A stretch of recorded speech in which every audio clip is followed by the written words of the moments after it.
ஏசாயா தீர்க்கதரிசியின் புஸ்தகம் 55 அதிகாரம் 8, 9, 10, 11. என் நினைவுகள் உங்கள் நினைவுகள் அல்ல அப்படின்னு என்ன சொல்றாரு ஆண்டவர். நீங்க நினைக்கிற மாதிரி நான் நினைக்க மாட்டேன், நான் நினைக்கிற மாதிரி நீங்க நினைக்க மாட்டீங்க. என் திட்டம் மாதிரி உங்க திட்டம் இருக்காது, உங்க திட்டம் மாதிரி என் திட்டம் இருக்காது. அதான் என் நினைவுகள் உங்க நினைவுகள் அல்ல அப்படின்னா உங்க நினைவுகள் என் நினைவுகள் அல்லன்னு சொல்ல வர்றார். அப்புறம் என் வழிகள் உங்கள் வழிகள் என் வழிகளும் அல்லவென்று கர்த்தர் சொல்லுகிறதாக ஏசாயா சொல்லுகிறார். இது ஏசாயா சொல்லல, யார் சொல்லுகிறார்? கர்த்தர் சொல்லுகிறார் அப்படின்ட்டு ஏசாயா சொல்லுகிறார். அப்பனா நான் உங்களுக்கு தரக்கூடிய ஒரு ஆசீர்வாதம், வே ஆஃப் மெத்தடு நீங்க நினைக்கிற மாதிரி இல்லை, நான் நினைக்கிற மாதிரி நீ நினைக்க முடியாது, நீ நினைக்கிற மாதிரி நான் நினைச்சிக்க முடியாது. உங்க நினைப்பு வேற, உங்க வழி ஐடியாஸ் வேற, என்னுடைய தாட்ஸ் வேற, என்னுடைய ஐடியாஸ் வேற. இந்த இந்த இந்த இதை புரிஞ்சுக்கிட்டு ஆண்டவரை நம்ம அப்ரோச் பண்ணணும், அணுகணும், ஆண்டவரோட நம்ம இருக்க சம்மதிக்கணும். இது நமக்கு புரிய வரணும். என்ன சொல்லி புரிய வைக்கிறாரு? நீ நினைக்கிற மாதிரி நான் நினைக்க மாட்டேன், நீ நடக்கிற வழி மாதிரி அந்த வழி நான் வச்சுக்க மாட்டேன். என் வழி வேற, என் தாட்ஸ் வேற, என் ஐடியா வேற, வே ஆஃப் மெத்தட் வேற. அப்புறம் பூமியை பார்க்கிற வானங்கள் எப்படி உயர்ந்து இருக்கிறதோ.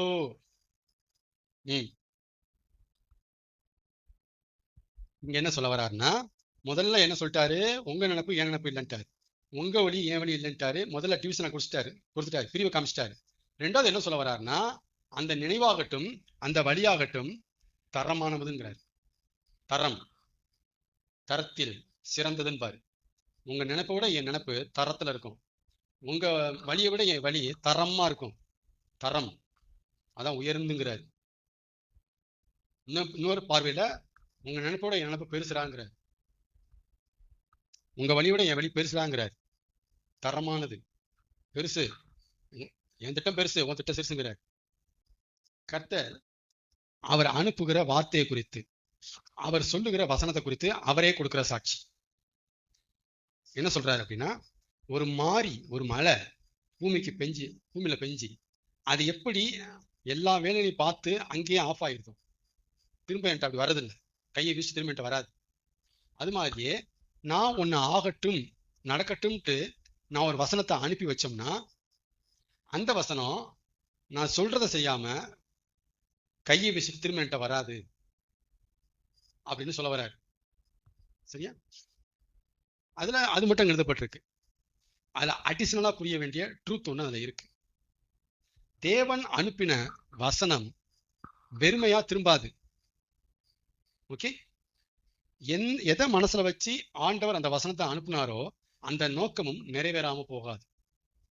நம்ம அறிய வேண்டிய மறைஞ்சிருக்கிற ட்ரூத் அது. பர்பஸ் ஆஃப் காட், நோக்கம், இன்டென்ஷன், உள்நோக்கம். எதை மனசுல வச்சு வசனத்தை அனுப்புனாரோ அந்த நோக்கமும் நிறைவேறாம போகாது. காரியமும் நடக்கும், நோக்கமும் நிறைவேறும். வசனம் வெளிச்சம் உண்டாக கடவுது, வசனத்தை அனுப்புறாரு. இப்ப என்ன நடக்கும்? அப்ப வசனம் காரியம் ஆகும்படி செஞ்சிருச்சா? எதுக்கு வெளிச்சம் உண்டாகணும்? What is the purpose? என்ன நோக்கம்? ஏன் வெளிச்சம் உண்டாகணும்? அந்த பர்பஸும் நிறைவேறும், பர்பஸ் மாறாது. அப்ப வசனத்தை அனுப்பும் போது எதை மனசுல வச்சு அனுப்புறாரோ அந்த பர்பஸும் நிறைவேறும் அப்படிங்கிற சத்தியத்தை புரிஞ்சுக்குங்க. ஆண்டவர் எதை அனுப்புனாலும் அது ஒரு பர்பஸ் இருக்கும், அது ஒரு நோக்கம் இருக்கும், அது ஒரு காரணம் இருக்கும். அந்த வசனம் நிறைவேறும் போதே காரணமும் சேர்ந்து நிறைவேறும், தனியா நிறைவேறாது. வசனம் நிறைவேறிடுச்சுன்னா நோக்கமும் நிறைவேறிச்சுன்னு அர்த்தம், தரையில விழாது. காரியம் நடக்குதுன்னா அந்த காரியம் எதற்காக தேவன் ஓகே பண்ணாரோ அந்த பர்பஸும் நடந்துடும், மாறவே மாறாது. காரியம் வேறு, பர்பஸ் வேறு, காரணம் வேறு. காரியம் நடக்கிறது வேறு, அந்த காரணம் அச்சுக்குலையாம அப்படி நடக்கிறது வேறு. பிரிச்சு புரிஞ்சுக்கணும். இது நம்ம ஏசாயா 55 நம்ம புரிஞ்சுக்க வேண்டிய சத்தியம். ஆண்டவர் நிறைய அற்புதம் செய்வார். ஆனா பர்பஸோட செய்வார். இத்தனை கூடைகளை மிச்ச விழும்படி அற்புதம் செஞ்சாருங்கிறது தெரியும். எதுக்காக செஞ்சாரு? நமக்கு இந்த நோக்கம் தான் மிஸ் ஆகும். நோக்கம் தான் தெரியல. அதான் இஸ்ரவேலர்கள் சத்தம் போட்டாரு அவர். நீங்க சாப்பிட்றத தேடுறீங்க, வேற எதுக்கு என்ன தேடல? என் கூட்டத்துக்கு வந்தீங்கன்னா உங்களுக்கு கேஸ் மிச்சம், காய்கறி மிச்சம், பணம் மிச்சம். அதுதான் போய் என்ன தேடுறீங்க சாப்பாடுக்குன்ட்டு வைறாரு. ஆனா ஆண்டவர் செஞ்சது அதுக்கு இல்ல. அங்க ஒரு நோக்கத்துக்காக செஞ்சாரு அந்த விஷயத்தை. இயேசு செய்த எல்லா அற்புதத்திலையும் ஒரு நோக்கம் இருக்கு. அந்த நோக்கம் கண்ணுக்கு மறைவா இருக்கும். செய்யறது கண்ணுக்கு தெரியும், வெளிப்படையா தெரியும். ஆனா ஏன் செஞ்சாரு, எதுக்கு செஞ்சாருங்கிறது மறைமுகமா இருக்கும். அதனாலதான் ஜனங்க அங்க இடறுகிறார்கள், மிஸ் ஆகிறார்கள், தவறுகிறார்கள். நோக்கம் அவருக்கு வெளிப்படல. பைபிள் கொடுத்திருக்காருன்னு தெரியும், ஏன் கொடுத்திருக்காரு? சபையை அமைச்சிருக்காருன்னு தெரியும், ஏன் அமைச்சிருக்காரு? நம்மளை ரட்சித்திருக்காருன்னு தெரியும், ஏன் ரட்சித்தாரு? நம்மளை அழைச்சாருன்னு தெரியும், ஏன் அழைச்சாரு? நம்மளை அபிஷேகம் பண்றான்னு தெரியும், ஏன் அபிஷேகம் பண்றாரு? ஏன்? அதனால வானத்துல சாம்படிக்க கூடாது. பர்பஸ் தெரியாம ஒரு காரியத்தை புரிஞ்சுக்கிட்டவன் நோக்கம் இல்லாம பறக்கிற பிளைட் மாதிரி, அவன் எதுக்கு போறான்னு தெரியாம போயிட்டு இருக்கிறான். திசை தெரியாம அலைகிற குருவி மாதிரி. எதுக்கு போகுது அது? ஆமை. தேவனுடைய பேச்சுக்கள், தேவனுடைய வசனங்கள், தேவனுடைய வெளிச்சங்கள் ஒரு பக்கம் மனசை பக்குவப்படுத்தும். என்ன செய்யும்? மெச்சூர்டாக்கும். பரவாயில்ல, மாறிடுங்க. இந்தியா ரொம்ப பதறுவீங்களே. இல்ல மெச்சூர்ட் ஆயிடுச்சுங்க. இது இப்படித்தாங்க செய்வாரு. மாறும் பாருங்களேன். நல்ல பிரதமர் மெச்சூர்ட் ஆயிட்டாரு. அப்ப தேவனுடைய வெளிச்சங்கள் ஒரு பக்கம் மனசை பக்குவப்படுத்தும். அதே நேரம் இன்னொரு பக்கம் மனசை ஸ்திரப்படுத்தும். என்ன செய்யும்? கர்த்தருக்கே காத்திரு, அவர் உன் இருதயத்தை ஸ்திரப்படுத்துவார். அப்ப தேவன் மனசை ஸ்திரப்படுத்துறதையும் பார்க்கிறாரு, மனசை பக்குவப்படுத்துறதையும் பார்க்கிறாரு. இப்ப தேவன் பேச பேச பேச்சுக்கள் வெளிப்படுது. அந்த பேச்சுக்கள் மனசை மெச்சூர்டாக்குது, முதிர்ச்சியாக்குது. இன்னொரு பக்கம் நல்ல இருதயத்தை, குழந்தை மாதிரி இந்த இருதயம் வள வள கொல கொல, அந்த இருதயத்தை அப்படியே கல்லு மாதிரி உரமாக்குது, வைரக்கல் மாதிரி ஸ்ட்ரென்தன் ஆக்குது. இப்படித்தான், இதுதான் சரி, வேணான்னு பாரு, நடக்கும் பாரு, இது மாற்றமே இல்லை. என் ஃபெய்த், என் பார்வை மிஸ் ஆகாது, என்னோட அண்டர்ஸ்டாண்டிங் தரையில விழாது. எப்படி அந்த உறுதி, எப்படி அந்த ஸ்ட்ரென்தன் ஆச்சு மனசு? இங்கெல்லாம் லேசா ஒரு தாக்குதலுக்கு தாங்க மாட்டியே, இப்ப நான் அசாட தொலைச்சிட்டு போயிட்டு இருக்கிற ஸ்ட்ரென்தன் பண்ணிட்டேன். இந்த நாளை காத்திருக்க முடியாதப்பா, எவ்வளவு கஷ்டப்படுவேன். ஐயோ என்னப்பா அசால்ட்டா ஸ்ட்ரென்தன் பண்ணிட்டேன். ஒரு பக்கம் மெச்சூர்டு, ஒரு பக்கம் ஸ்ட்ரென்தன். Super truth. நல்லா உள்வாங்க. ஆண்டருடைய வார்த்தை, ஆண்டருடைய பேச்சு இப்படிப்பட்ட காரியங்கள் அவங்க செய்யும். அப்ப ஆண்டவர் ஒரு டாபிக்கை தூக்கிட்டு பேச வராருன்னா இந்த ரெண்டு நடக்க போகுதுன்னு அர்த்தம். நம்ம மனசு ரொம்ப குழந்தைத்தனமா இருக்கு, ஊன்னு சொன்னா தாங்க மாட்டேங்கிறோம், லேசா ஒரு சந்தேகத்துக்கு தாங்க மாட்டேங்கிறோம், பொசுக்குன்னு விழுந்துடுறோம், அவ்வளவு வீக்கு அப்படின்னாலும் அவர் பேசுவார். அவர் பேச பேச சென்றாயிரும். என்ன இதுக்கு ரொம்ப கோபப்படுறாரு, ரொம்ப ஆத்திரப்படுறாரு, சே பொறுமையே இல்லை கொஞ்சம் கூட, என்ன ரொம்ப பக்குவமே இல்லை அப்படின்னாலும் அவர் பேச பேச பக்குவம் அடைஞ்சிடலாம். பக்குவப்படும், மனசு பக்குவப்படும். ஆமேன்னு சொல்லுங்க. ரெண்டுமே வேற வேற காரியங்கள், ஆனா ரெண்டும் ஒரு விஷயத்துல நடந்து முடிஞ்சிடும். ஆமேன். யாக்கோப்பு 4:15 எடுக்கலாம். ஆதலால் ஆண்டவருக்கு சித்தமானால் நாங்களும் உயிரோடு இருந்தால். அவசகனமா பேசாதீங்க சிஸ்டர். நாங்களும் உயிரோடு இருந்தால் அப்படியே நீங்க சந்தேகத்துல பேசுறீங்க சிஸ்டர். விசுவாசமா உயிரோடு இருப்போம்னு சொல்லுங்க. வசனம் அப்படி இருக்கு, அது இருக்கட்டு போட்டோம், அது இருந்துட்டு போட்டோம். விசுவாசமா பேசணும் பிரதர். நாங்களும் உயிரோடு இருப்போம், ஆண்டவருக்கு சித்தம் இருக்கும். இப்படித்தானே போச்சிருக்கிறாங்க. வசனம் எப்படி வருது? ஆண்டவருக்கு சித்தமானா. இங்க பாருங்க, ஜெபமா விசுவாசமா அப்படின்னா எது முக்கியம்?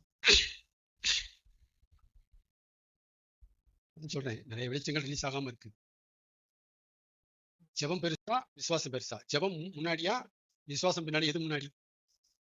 ஃபெய்த் தான். ஃபெய்த்து தான். ஜெபம் அப்புறம். நீங்க கவனிச்சீங்கன்னா குஷ்டரோகி ஆகட்டும், குருடன் ஆகட்டும், எல்லாம் செமிச்சிருப்பாங்க ஆண்டவர் ஏசிட்ட. குஷ்டரோகம் சுகமாகும்படி வேண்டிக் கொள்கிறேன், நான் பார்வை அடையும்படி விரும்புகிறேன், எல்லாம் செமிச்சிருப்பாங்க. ஆண்டவர் அற்புதம் செஞ்சு என்ன சொல்லுவார்னா, உன் விசுவாசத்தின்படி உனக்கு ஆக கடவுள்பார். வேட கவனிச்சிங்களா? நீ கேட்டுக்கொண்டதின்படி இதை நான் செய்தேன். அப்படி சொல்ல மாட்டாரு. அப்படி சொல்ல மாட்டாரு. உன் விசுவாசத்தின்படியே உனக்கு ஆக கடவுள். கவனிச்சிங்களா? அந்த வேடெல்லாம் கவனிங்க, கவனமா கவனிக்கணும். அந்த வேடெல்லாம் நுணுக்கமா பிரிக்க வேண்டிய இடம் அது. அப்ப விசுவாசமா ஜெபமா கேட்டா விசுவாசம் தான். சரிங்க. சித்தமா விசுவாசமா கேட்டா சித்தம். நமக்கு இந்த ஆர்டர் தெரியாது. அவ்வளவுதான் ஜெபம் ஜெபம் ஜெபம் ஜெபம். அவ்வளவுதான் விசுவாசம் விசுவாசம் விசுவாசம். பிரதர் விசுவாசிங்க பிரதர். கர்த்தருக்கு சித்தம் இருக்கு. மலை நகரும், இந்த பூமி உருண்டு போகும், விசுவாசிங்க. நமக்கு இந்த ஆர்டரே தெரியாது. இது ஒரு செட் ட்ரூத். இதை விளக்குறதுக்கு பெரிய டாபிக் இருக்கு. இது சரிதான் நிரூபிக்கிறதுக்கு பெரிய பெரிய பாடம் இருக்கு. மலை மாதிரி கொடுத்துருக்கிறாரு.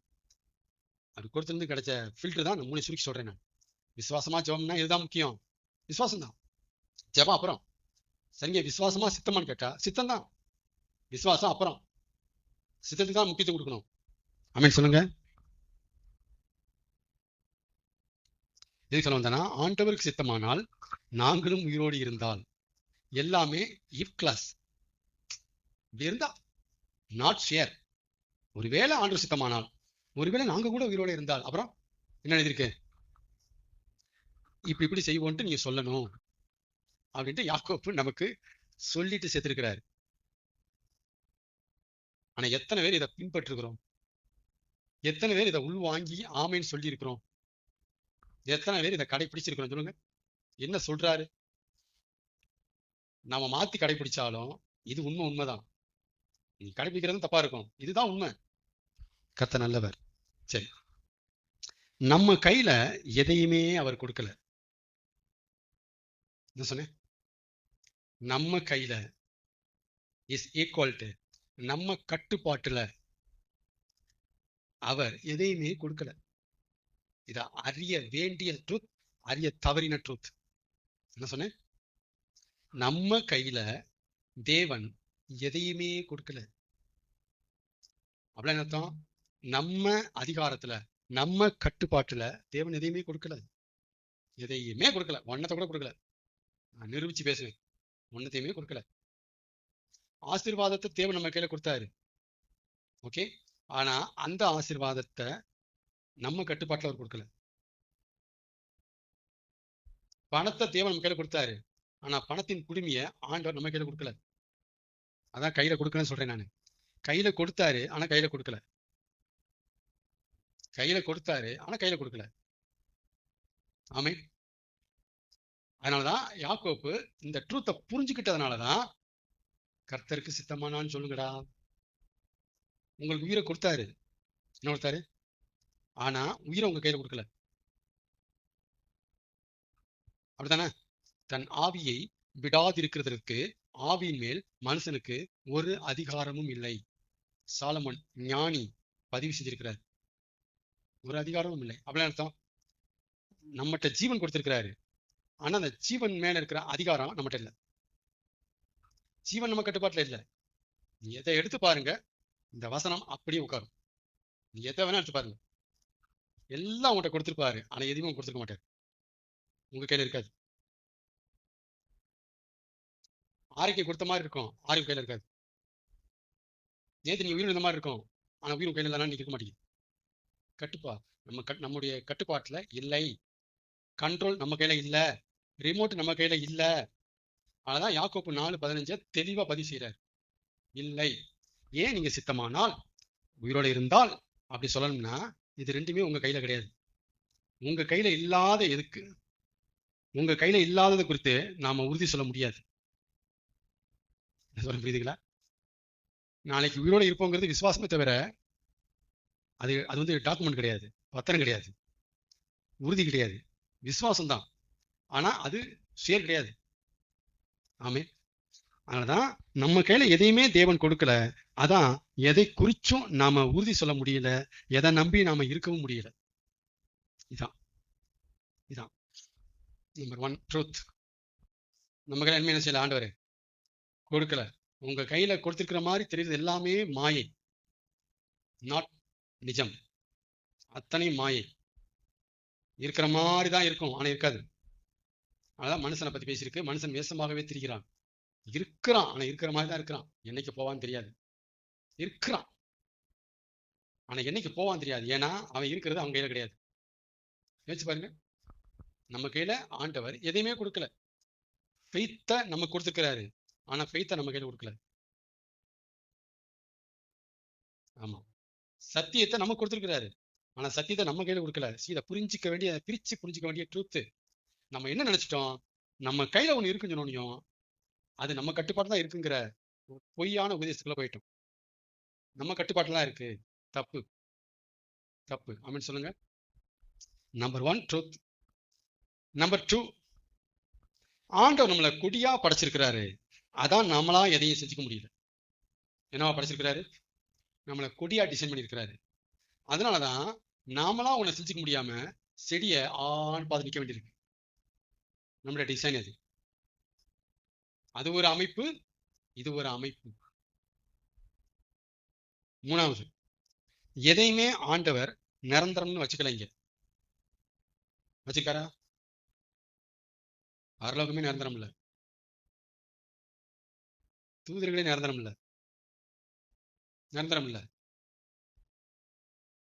தேவனை தவிர யாருமே நிரந்தரம் இல்ல, யாருமே நிரந்தரம் இல்ல. அவர் இருக்கட்டும் சொல்ற வரைக்கும் தான் தூதர்கள். அவர் இருக்கட்டும் நினைக்கிற வரைக்கும் தான் பர மண்டலம். அவர் இருக்கட்டும் சொல்ற வரைக்கும் தான் மனுஷன். அவர் இருக்கட்டும் நினைக்கிற வரைக்கும் தான் நரகம். சும்மா விளையாடக்கூடாது ட்ரூத்தோட. அவர் இருக்கட்டும் நினைக்கிற வரைக்கும் தான் எல்லாமே. ஆனா அவர் இருக்கட்டும் நினைக்கிற வரைக்கும் தான் தெய்வம் அப்படி சொல்ல முடியாது. அவர் அப்படி நினைக்க முடியாது. அதான் அவர் நிரந்தரம். நிரந்தரம் நிரந்தரம் பாட்டு பாடுவாங்க. இப்படி சொல்லி புரிஞ்சுக்கிட்டீங்களா? எப்படி சொல்றோம் அந்த வார்த்தையை? அவரை தவிர எதுவுமே நிரந்தரம் இல்ல. எப்படி சொல்றோம்? இப்படித்தான். அவரை தவிர எதுவும் நிரந்தரம் இல்லைன்னா அப்ப பரலோகம் அப்படிதான் அர்த்தம். பரலோகம் நிரந்தரமா இல்ல, தூதர் நிரந்தரமா இல்லையே. சரி, எல்லாம் இருக்கிறதுக்கு முன்னாடி தெய்வம் இருந்தார். சரிங்களா?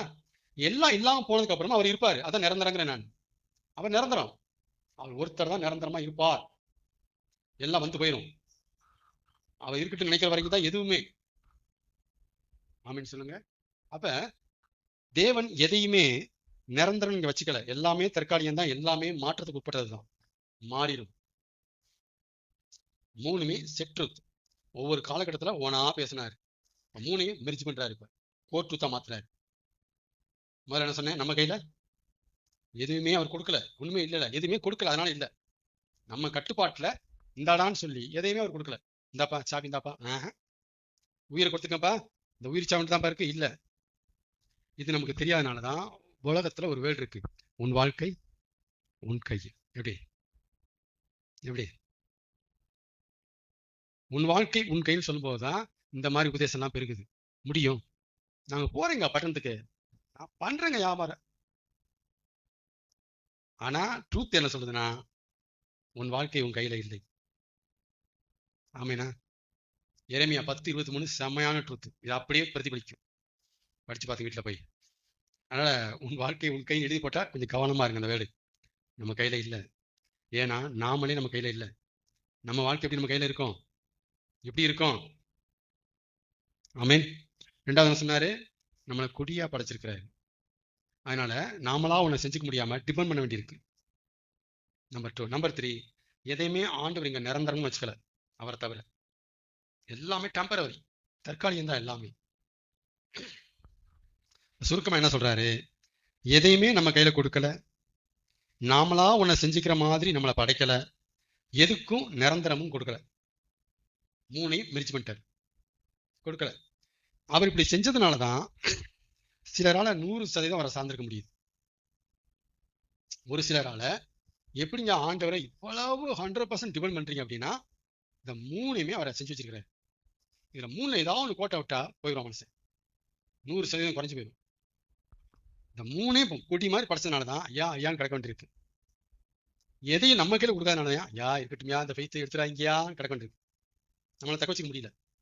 யா இருக்கட்டும்யா அப்படி கெஞ்ச வேண்டியிருக்கு, டிபெண்ட் பண்ண வேண்டியிருக்கு. எதுவுமே நிரந்தரம் இல்லாதனால என்னடா நம்பிட்டு அவர் நம்ப வேண்டியிருக்கு. அப்ப ஒரு விசுவாசி, ஒரு மனுஷன் ஆண்டவரை 100% டிபெண்ட் பண்ணி இருக்கணும்னா 3 ட்ரூத் அவசியம். இந்த 3 வேணும். இந்த 3ம் பரிபூர்ணமா இருதயத்துக்குள்ள வாசமா இருக்கும்போது 3 ட்ரூத்தும் அவன் 100% தேவனையே டிபெண்ட் பண்ண ஆரம்பிச்சிருவான். 100%, 100க்கு 100 மார்க் போடுவான். கண்டிப்பா அது நடக்கும். அதுக்காகத்தான் இப்படி பண்ணி இருக்கிறாரே, இப்படி பண்ணி வச்சிருக்கிறாரே, டிபெண்ட் பண்ணி இருக்கிறதுக்காகத்தான் இத்தனையும் பண்ணி வச்சிருக்கிறாரு. எதையும் நிரந்தரம் ஆக்கி விட்டாரு, நமக்கு எதையும் கொடுக்க மாட்டேன்ட்டாரு, நம்மளை குடியாவே வச்சிட்டாரு. இதுல ஒன்ன விட மாட்டேன்ட்டார், மாத்த மாட்டேன்ட்டார். 100% என்ன டிபெண்ட் பண்ணி இருக்கணும். இப்படி வச்சிருக்கும் போதே மனுஷன் டிபெண்ட் பண்ணி இருக்க மாட்டேங்கிறான். இதுதான் ஒரிஜினல். பட் இது கண்ணுக்கு மறைவா இருக்கிறதுனால உன் வாழ்க்கை உன் கை. இப்படியே நீ நினைச்சா அதையும் சாதிக்க முடியும். You can do. இப்படியே போயிட்டதுனால மனுஷனுக்கு டிபெண்ட் பண்ணி இருக்க முடியாம சுயமுகம் போயிட்டான். ஆமீன் சொல்லுங்க. அதனால உங்க வாழ்க்கைய நீங்க நகர்த்தும் போது இந்த 3 ட்ரூத் அப்பப்ப ஃபிளாஷ் அடிக்கணும், வெளிச்சம் வந்துட்டு போகணும். நம்ம கையில எதுவும் இல்லை. உயிராகட்டும், சுகமா இருக்கட்டும், எதுவா இருந்தாலும் நம்ம கையில எதுவுமே இல்லை. நம்ம கையில எதுவுமே இல்லை. இதை வந்து நேபுகாத்நேச்சார் பட்டு சொன்னார். தானியேல் 4:35. எரேமியாவும் சொன்னார், ஏசாயாவும் சொன்னார். நாசியிலே சுவாசம் உள்ள மனிதனை நம்பி விட்டு விடுங்கள், என்ன பொழுது அவன் எம்மாத்திரம். அவங்க கையில என்ன இருக்கு அப்படிங்கிறார். அவங்க கையில என்ன இருக்கு? கிறிஸ்தவத்துல ஒரு ஆழமான ஒரு மைண்ட் செட் ஒன்று இருக்கு. ஆழமான மைண்ட் செட். நம்ம சுயாதீனத்துல ஆண்டவர் தலையிட மாட்டாரு. பெரிய பெரிய வேத மேதைகள்லாம் இதை சொல்றாங்க. என்ன செய்ய மாட்டாரு? ஆண்டவர் நம்ம சுயாதீனத்துல தலையிடவே மாட்டாரு. அப்படி என்னன்னா, ஆண்டவர் நமக்கு வழியை காட்டுவாரு, ஆண்டவர் நமக்கு சொல்லுவாரு, எச்சரிப்பாரு, அங்க குழி இருக்கு போகாதுன்னு சொல்லுவாரு. சரிங்களா? இதுதான் வந்துட்டு சுயாதீனத்துல தலையிடாத தன்மை. சுயாதீனங்கிறது நம்முடைய சொந்த விருப்பு வெறுப்பு, நம்முடைய சுய ஆட்சி, தன்னாட்சி, நம்முடைய இஷ்டம், நம்முடைய முடிவு. இதான் சுயாதீனம் குறிக்குது. சுயாதீனம் நமக்கு சுயாதீனம் கொடுத்திருக்கிறார். எது நல்லது எது கெட்டதுன்னு பார்த்து நாம முடிவெடுக்கிற ஒரு தன்மை உள்ள ஆள். நம்ம இஷ்டத்தின்படி நம்ம ஒரு முடிவு எடுக்கலாம். நமக்கு ஒரு முடிவுன்னு ஒன்று எடுக்க முடியும். அதிகாரம் இருக்கு, முடிவெடுக்கிற அதிகாரம் நம்மகிட்ட இருக்கு. அது பேர் தான் சுயாதீனம். முடிவெடுக்கும் அதிகாரம் யார்கிட்ட கொடுத்திருக்கிறாரு? மனுஷனை கொடுத்துட்டாரு. அது பேர் தான் சுயாதீனம். சுயாதீனம் இஸ் ஈக்குவல் டு முடிவெடுக்கும் திறன், முடிவெடுக்கும் அதிகாரம். அவன் முடிவெடுக்கணும், சொல்லத்தான் செய்ய முடியும். முடிவை யார் தான் எடுக்கணும்? அவன் தான் எடுக்கணும். ஆலோசனை கொடுக்க முடியும், புத்திமே சொல்ல முடியும். யார் தான் முடிவு எடுக்கணும்? அவன் தான் முடியும். ஏன்னா சுயாதீனம் அவனுக்கு கொடுக்கப்பட்டிருக்கு. அதுல போய் ஆண்டவர் நுழைய மாட்டார். யார் தான் முடிவு எடுக்கணும் அப்படின்ட்டு ரொம்ப ஆழமா ஆணித்தரமா பல ஆண்டுகளாக கிறிஸ்தவத்துல இப்படி ஒரு உபதேசம் ஃபேமஸா இருக்கு. கேட்க ரொம்ப குழுன்னு இருக்கு, ரொம்ப கரெக்ட் மாதிரி இருக்கு. ஆனா இது பெரிய ஆபத்தான உபதேசம், பைபிளுக்கே முரண்பாடான உபதேசம். ஆண்டவர் ரொம்ப கஷ்டப்படுத்துற உபதேசம். ஆண்டவர் இப்படி சொன்னாங்கன்னா ரொம்ப கஷ்டப்படுவார் அவர். சரி, ஆண்டவர் நம்ம சுயாதீனத்துல தலையிடுவாரா தலையிட மாட்டாராங்கிறத சின்ன டிப்ஸ் மூலமா கன்ஃபார்ம் பண்ணிடலாமா? நம்ம சுயாதீனத்துல ஆண்டவர் தலையிடுகிறவரா தலையிடாதவரா? ஓகே. இப்ப ஒருத்தனுடைய சுயாதீனத்துல ஒருத்தன் தலையிடல அப்படின்னா அது என்னுடைய அடையாளம் எப்படி இருக்குன்னா, சொல்லுவாங்க. ஒரு தடவைக்கு எத்தனை சொல்லுவாங்க? 3 தடவை சொல்லுவாங்க, 4 தடவை சொல்லுவாங்க, எச்சரிப்பாங்க. அதுக்கு மேல என்ன செய்வாங்க? கேட்க மாட்டாங்க. ஏன்னா அவனுக்கு என்ன சொல்லப்பட்டிருக்கு? சுயாதீனம். சொல்லுவாங்க, ஒரு தடவைக்கு 2 தடவை 3 தடவை சொல்லுவாங்க. கேட்கலன்னா விட்டுருவாங்க. தானே சுயாதீனத்தை தலையிடா தன்மை. சொல்லணும், சொல்லி கேட்கலன்னா விட்டுறணும். கரெக்டா? அப்ப சுயாதீனத்துல தலையிடல. டோரை தட்டணும், ஒரு தடவைக்கு 10 தடவை தட்டணும். ஓகே. திறக்கலன்னா விட்டுறணும். சரியா? அப்ப திறக்கலன்னா விட்டுட்டா சுயாதீனத்துல தலையிடன்னு அர்த்தம். கரெக்டான வார்த்தை. ஆமா. அவர் 10 தடவை தட்டினாரு, நீ திறக்கல போயிட்டாரு. அவர் உன் சுயாதீனம் தலையிட மாட்டார். உனக்கு பல தடவை சத்தியத்தை சொல்லியாச்சு, நீ ஏத்துக்கல அப்படின்னா அது உன் பிரச்சனை. சுயாதீனத்தை தலையிட மாட்டார் அப்படி சொல்லலாம். சரிதானா? ஆனா ஆண்டவர் நடந்திருக்கிறாரா? இப்படி ஆண்டவர் சொல்லி சொல்லி பார்த்தப்பா, கேட்கலப்பா, போயிட்டாப்பா, நடந்திருக்கிறாரா? இல்ல அப்படி மட்டும்தான் நடந்திருக்கிறாரா அப்படி கேட்கிறேன் நான். அப்படி மட்டும்தான் நடந்திருக்கிறாரா? அப்படி மட்டும்தான் நடந்திருக்கிறாரா? இல்லல. எப்பா லோத்து, பட்டணம் அழிய போகுது, வானத்திலிருந்து கந்தகம் அக்னி வரப்போகுது, விடிய காலத்துல எரிஞ்சு போயிடும், சாம்பலாயிரும், ஒழுங்கா மறுவாதியா ஆண்டவர் சொல்லி அனுப்பியிருக்கிறாரு, கிளம்ப அப்படின்ட்டு தூதர்கள் ஒரு தடவைக்கு 10 தடவை சொல்லிட்டு எங்க போய் நிக்கணும்? பட்டணத்துக்கு வெளியே போய் நிக்கணும், வருவானா வரமாட்டானு பாக்குறதுக்கு. அதானே கரெக்டு. ஆனா என்ன செஞ்சாங்க தூதர்கள்? என்ன பண்ணாங்க சொல்லுங்க கணம் கோட்டார் அவர்களே, என்ன பண்ணாங்க? அவன் தாமதிக்கிறான், போகவா வேணாமா, வேணுமா போகவான்ட்டு சாப்பிட்டிருக்கிறான் இப்படி இப்படி லோத்து. இவங்க என்ன செய்யறாங்கன்னா, சுயாதீனம் கொடுக்கப்பட்டிருக்கு, அவன் முடிவு எடுக்கணும், அவன் இப்படி இப்படின்னா நம்ம என்ன செய்ய அப்படின்னு போகாம கையை இழுத்து பிடிச்சி கொண்டு போய் படந்து வெளியே விடுறாங்க. இது என்னது? இதுக்கு பேர் என்னது? அப்ப சுயாதீனத்தை தலையிடலாமா? பாசம் இருந்தா தலையிடலாமா? தலையிடலாம். கருத்தை நல்லது, இதைத்தான் எதிர்பார்த்தேன். புரியுதா? அப்படி மட்டும் தான் நடப்பாரா நான் கேட்டேன். நான் தட்டினப்பா திறக்கலப்பா போயிடும்ப்பா, அதுதான் கிடையாதுன்னு சொல்ல வரேன். நீங்க அதை தான் பிடிச்சி உட்காந்துருக்கீங்க. கிடையாது. ஆண்டவர் சுயாதீனத்தை தடைய மாட்டான்ட்டு சில வசனம் எடுத்து பேசுறீங்க. நான் என்ன சொல்றேன், பைபிள் படிக்காதீங்க, தலையிட்டுக்கிறதையும் பாருங்க. ஏப்பா யோனா நீ போகணும்ப்பா, நீ போகணும்ப்பா, நினைவேன் சொல்லிவிட்டேன், நிக்க வேண்டியதானே அதோட? போறியா? போய் சொல்ல, போ போ போ, தரிசிச்சு போறியா? போ போ போ போ, நான் அடுத்த பாத்துக்கிறேன். சொன்னாரானே யோனாக்கு? யோனா நினைவுக்கு போகணுன்ட்டு ஆண்டவர் சொல்றாரு, எச்சரிக்கிறாரு, வேணாண்டா காப்பாத்துறாங்கிறாரு. இவன் கேட்காம எங்க போறான்? தரிசிச்சுட்டு போறான். இப்ப ஆண்டு என்ன செய்யணும்? சுயாதீனம் அவன் கொடுக்கப்பட்டிருக்கு, அதுல ஆண்டு தலையிடக்கூடாது. போறான்னா விட்டணும். அவன் ஏன் போனாம கேட்கல, போறான்ல விட்டணும். எண்ணத்துக்கு சமுத்திரத்தை கொடுக்கணும். சபாஸ், திட்டம் அடுத்த வாரம் வந்துருச்சு. அப்ப என்னன்னா, ஆண்டருடைய புத்தி, ஆண்டருடைய கேரக்டர் முதல்ல புரிஞ்சுக்குங்க. அவர் சுயாதீனத்தில் தலையிடுகிறவர். இப்படி வாங்க, முதல்ல அந்த இடத்துக்கு வாங்க. காரணத்தை அப்புறம் பேசுவோம்.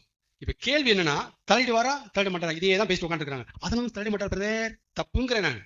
தலையிடுவார். இந்த இடத்துக்கு மேல உடங்க, சரியா? தலையிடுவார். மோசே நீ தான்டா போகணும், காப்பாத்துறான், யாரையாவது அனுப்பும், வைத்தான் ஆகணும். என்ன ஏன் முடியல தலையிடுறீங்க? ஏன் இஷ்டம்ல? ஏன் சுயாதீனம் வச்சேன் கேட்டானா மோசே? இல்ல அவர் அதை பார்த்தாரா? வந்தாரா இல்லையா?